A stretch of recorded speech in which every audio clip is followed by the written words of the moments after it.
가산제 지금 재도입하겠다고 공약하셨죠. 가산제를 과거와는 가산점을- 다른 방식으로 재도입하겠다고. 네. 그 위헌 판결 난 건 아시죠? 위헌 판결은 그게 지나치게 5%까지 가산점을 너무 많이 준다든지 너무 좁은 범위로 해서 그랬기 때문에 저는 저는 좀 다른 방법입니다. 저는 이게 젊은 시절에 강제로 의무적으로 입대하는 남성 청년들을 보호할 필요가 있다고 생각해요. 네. 그러나 또 한편으로는 여성 인권에 대한 배려도 필요하다. 네. 여성들은 구조적으로 차별을 받고 있잖아요. 예를 들면 임금이든 승진이든 뭐 여러 가지 가사 양육 등등에서 차별을 받고 있어서 특별한 보호가 필요하죠. 지원이. 그런데 저는 그래서 예를 들면 군 복무 크레딧 같은 거, 군 호봉 가산제 이런 걸 도입해야 된다고 지금 주장을 합니다. 이거는 여성들에게 또는 군 복무를 안 한 사람한테 피해를 주지는 않거든요. 그러나 군 가산점 제도는 누군가에게 불이익을 주지 않습니까? 상대적인 거니까. 그런데 이것은 결국 헌법이 위헌 판결을 했는데 헌법을 개정하지 않은 한 쉽지 않은 이런 거를 도입하겠다고 하는 건 결국 또 여성들을 상대로 갈라치기를 하거나 아니면 쉽게 말하면 여성들을 우롱하는 그런 거 아닌가요? 국가를 위해서 자기 청춘을 18개월 동안 의무 복무를 하고 또 장기간 복무하던 분들이 사회에 나와서 일정한 정도로 좀 혜택을 받는다. 그것도 또 공직에 취임할 때 약간의 뭐 5% 이런 게 아니라 약간이라도 배려를 한다는 것은 우리 국가의 책무이고 또 보훈의 기본입니다. 그래서 그런 부분을 가지고 이 과거에 위헌 판결 난 것처럼 그렇게는 절대 하지 않을 겁니다. 이재명 후보 발언 시간 27초 네. 남았는데요. 예, 먼저 권영국 후보 손 드셨으니까 발언 기회 드리겠습니다. 일단 김문수 후보에게 묻겠습니다. 네. 최근 유세에서 중대재해처벌법을 악법이라며 폐지해야 한다고 했습니다. 그런데 1차 토론의 다음 날 파리바게뜨 SPC 삼립 시야 공장에서 일을 하고 있던 50대 여성 노동자가 또다시 기계에 끼어서 숨졌습니다. 후보님, 사람이 죽어도 책임지지 않게 해주는 것이 기업하기 좋은 나라입니까? 저는 그래도 네.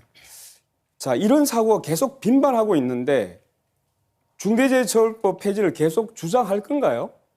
중대재해처벌법을 폐지하자는 것이 아니라 그것이 지나치게 처벌 위주로 되어 있기 때문에 중대재해에 대한 예방을 우선으로 하고 처벌은 그다음에 최소한으로 해야 된다. 그게 법의 기본 원칙이고 그다음에 두 번째로 큰 업체와 아주 중소기업하고 다른데 이건 지나치게 작은 중소기업도 무조건 처벌한다 할 경우에는 기업할 사람이 없습니다. 다 네. 처벌받아서 기업을 김문수 하겠습니다. 후보님, 왜 거짓말 하십니까? 2025년 5월 15일 중소기업 중앙회 조창 강연 축사에서 중대재해처벌법 이거 악법이니까 폐지 또는 재개정해야 되는 거 아니냐 이런 얘기 한 적이 있잖아요. 재개정한다고 그랬습니다. 네. 폐지라는 폐지라는 말을 썼다는 얘기는 폐지를 염두에 두고 하는 얘기 아닙니까? 그 대신에 다른 법을 만드는 것이 맞다 이거죠. 그래서 제목 네. 자체가 제가 얘기 계속 중대재해처벌법이 하겠습니다. 아니라 중대재해예방법 이렇게 만들어야죠. 예방을 하기 위해서 책임을 묻지 않는 지금까지의 산업재해 현실이 계속된 거예요. 제대로 책임을 묻지 않으니까 예방이 됩니까? 산업재해에 대해서는 회장이나 사장들이 자기가 처벌받지 않습니다. 그러니까 지금까지 계속적으로 비용 든다고 해서 안전조치 안 해온 것 아닙니까? 그거 잘 알고 계시잖아요. 산업재해에 대해서는 자, 권영국 우리 네, 제가 며칠 후보보다는 전에 제가 훨씬 더 많이 압니다. 제가 며칠 왜냐하면, 전에 잠깐만요. 제가 말씀드리겠습니다. 제가 며칠 전에 빈소를 다녀왔습니다. 근데 그 영정석의 얼굴을 보니까 아직도 참 젊어서 정말 마음이 아팠습니다. 저는 분명히 말씀드립니다. 노동부 장관까지 하신 분이 지금도 보면 하루에 6명이 죽어나가고 있는 이 일터를 어떻게 하면 바꿀 거야 생각을 해야 되는데 왜 그걸 막기 위한 법을 개폐하니 폐지하니 이런 얘기만 하고 있습니까? 정말 화가 납니다. 네, 여기까지 하겠습니다. 그리고 네. 제가 좀 말씀을 됐습니다. 예. 이재명 후보께 제가 시간이 많이 남지 않아서. 네. 답변 시간이 짧기 때문에 짧게 네, 질문하시고 제가 질문을 조금 많이 하고 네, 혹시 답변을 듣고 싶으면 본인의 시간을 양도하셔도 됩니다. 지난해 연말 그 신사동 빌라 반지하에서 거주하던 50대 무직 남성이 생활고로 사망을 했습니다. 알고 네. 계실 겁니다. 네. 공과금과 주택관리비를 수개월 내지 못했던 고인은 주민센터에 긴급 복지 지원을 2차례 요청을 했는데 관련 사업 예산이 소진됐다라는 답변만 들었습니다. 네. 2달 뒤에 이 남성은 숨졌습니다.